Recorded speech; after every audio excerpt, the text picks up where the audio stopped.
What's up, guys? It's your homeboy Cowboy Crunk coming to you from Naval Air Station Manama, Bahrain. Yes, sir, in the Middle East. It's your war daddy coming to you on game day, baby.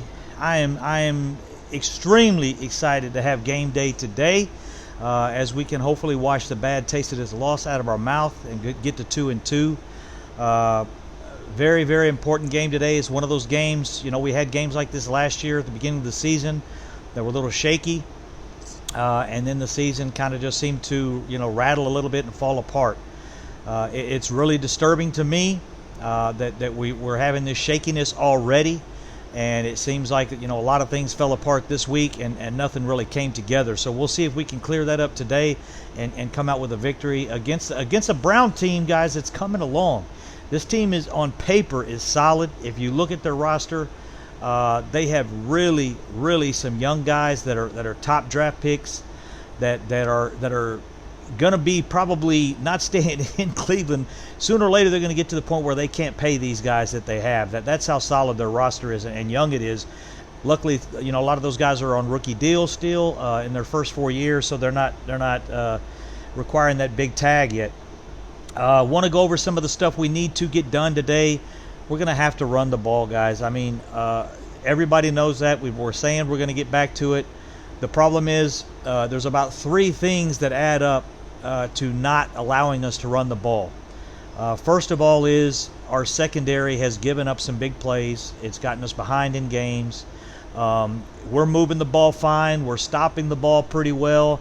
And then we get slashed or gashed for 60 yards, a wide open receiver in the end zone. It happened 4 times last week. One of them happened to not be a touchdown, where Diggs knocked the ball out of DJ Metcalf's hands there as he was about to cross the goal line. But we had multiple plays. There was 3 touchdowns just given away, 3 of them. All 3 of those were to Tyler Lockett. That guy is the Cowboy killer. I told you guys last week that's who we need to watch out for. That's who we really need to keep a close eye on. And it didn't work out. The guy is clever, he's smart, and what he was doing to us, and I apologize I didn't get a chance to show the all 22 this week because the game was running late. End of year closeout for the military is crazy. So I had like 17 locations. I'm trying to count fuel all over this damn Middle East, and it's insane. So I apologize. Been working hard the last 3 days. I will get to the all 22 this week, and I'll put footage from last week on there as well. But what it actually showed, I probably watched it 25, 30 times, is when we're transferring responsibility, and you guys heard it in my other videos, when the corner's covering someone and he releases them to the safety and he stays in his zone. This is happening on zone coverage for the most part. When he stays in that zone and releases him to the safety hasn't picked him up. The safety's let the receiver go as well. And what it's caused is wide open guys in the end zone, wide open guys behind the safety. The safety thinks that the corner is going to stay with him. The safety doesn't, the corner does not stay with them, with the receiver, and it's blown some really seriously poor coverage. Easy touchdowns for any quarterback could make the throw, and that's what's killed us in the games, and that's why we can win in the total yards. We can win on first downs. We can put all these, but if we move the ball and get 3 or 4 first downs and then punt, and then they get 2 first downs and punt, and then we get 2 or 3 first downs and punt, and then they get 1 first down and punt, and then they get the ball back in, somebody's wide open in the end zone. It does us no good to put those yards up and field. You never win the game of field advantage, of where you placing the ball where you want it on the field. So we've got some issues. We've got to get this run game working, and to get that done, we've got to have better pass protection because they're just going to key on the run, which gets us behind. If we get a holding penalty of any type with these young linemen in there, it gets us a 1st and 20 or 2nd and 15 or 1st and 18 or whatever the case. It puts us in long yardage situations for first down. When we have that, we're going to have trouble running the ball. And Ezekiel Elliott, I'm telling you guys, I've been preaching it for weeks now. He's getting tired. this pass blocking he's having to do to stay in and pass block for 57 pass attempts last week, that's much more taxing than running the ball. Much more strenuous exercise for Ezekiel Elliott and beating. You're taking a beating from a 300-pound guy, 270-pound guy coming at you full speed. At least, when you're running the ball, you're able to administer the hit, not absorb the hit. And he's absorbing a lot of hits from this pass rush. And he's having to do it because Tony Pollard's just not a guy that you can put in there to do that. So it's not working out for Tony Pollard. He can't get on the field because we can't run the ball. We can't run the ball because we're getting behind. We have to keep Ezekiel Elliott out there. We're wearing him out. We can't get Tony Pollard on the field. It's a continuous circle, guys. And unless this offensive line plays better, and La'el Collins going down for the season, that is a major blow. That is a major blow at this point in time. I'm sitting there looking at the free agent list. The top offensive lineman is probably about the 12th or 13th rated player in the free agents that are available right now, and he's just it's not much of an upgrade. It probably isn't an upgrade. So what we have is what we're going to have to work with. But there are areas where we can improve. Whether you think we should or should not, or where you think we need it or do not, and you want to get the young guys some snaps. We want to get these young secondary guys snaps. But putting the season on the line is not a time you get them their snaps. You get them their snaps when a veteran is out, and you need to move a guy up. You get him a few snaps for a couple weeks, and you hope your veteran's back. But to go the season with young guys that are incapable of running this offense or defense at this time, X Woods should be playing better than he is. That is no lie. X Woods has not played well.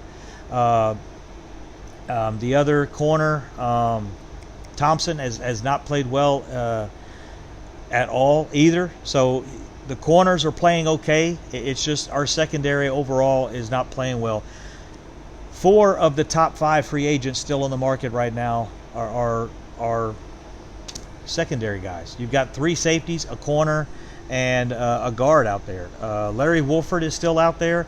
Easily would be a good pickup for us, even though we're kind of set at guard. We've got Looney playing center. We got Badass who could play center. Looney could move over to guard.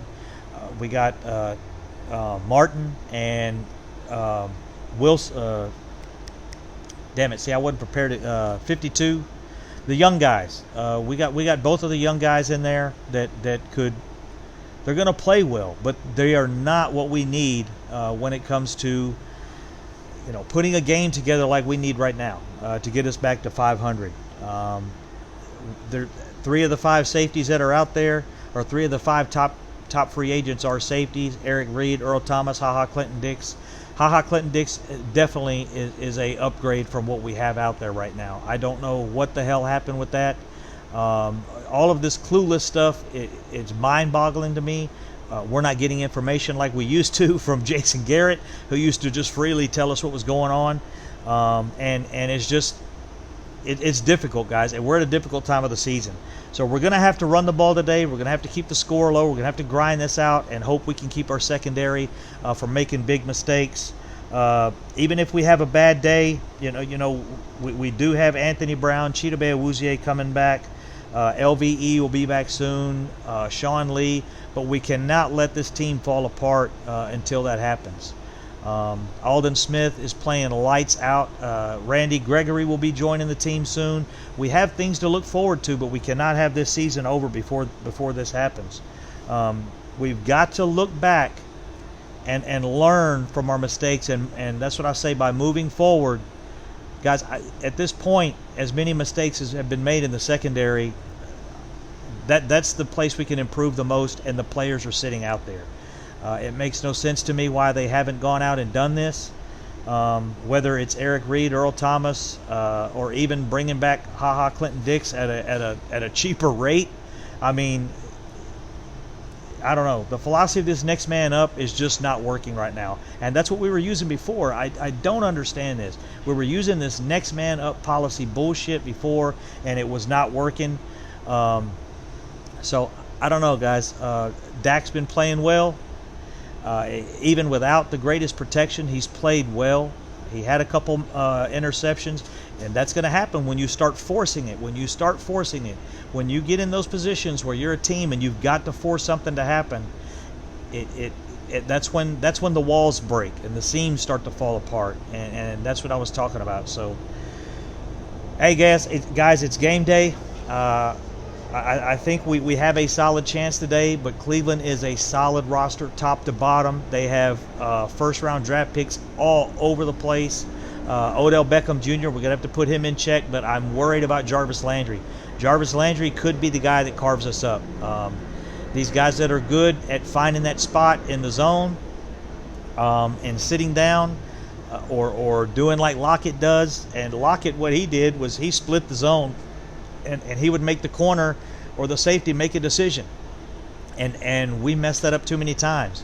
Both the corner and the safety, he would split right down the middle of them, and they've got to make a decision on who's taking him. And a couple times, both of them just let him go, and that's when he was gone.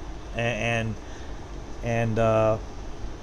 Wilson, all he had to do was throw it up for grabs and let Tyler Lockett walk underneath it. So I hope that doesn't happen today. Landry and Odell Beckham Jr. can be deceptive in that way as well. So, guys, we're going to have to hold it together. We're going to have to get this secondary. It's what I'm concerned about still. We're going to have to tackle good. They have a solid, thick running game, and their offensive line is not to be reckoned with. I mean, they are not a joke. So we'll see how it goes, guys. I'm hoping we can pull this out, get another week, get some of these guys healthy, and get them back on the field. But it's going to be a tough game, guys. This is not the normal Cincinnati Browns that we've been seeing for the last 10 years. I can guarantee you that. So with that being said, guys, it's your homeboy Cowboy Crunk from Manama, Bahrain. It's your war daddy. It's time to go to war. It's time to get a victory today. And don't want to do this 2 weeks in a row, baby. Let's go get a win. Peace, guys.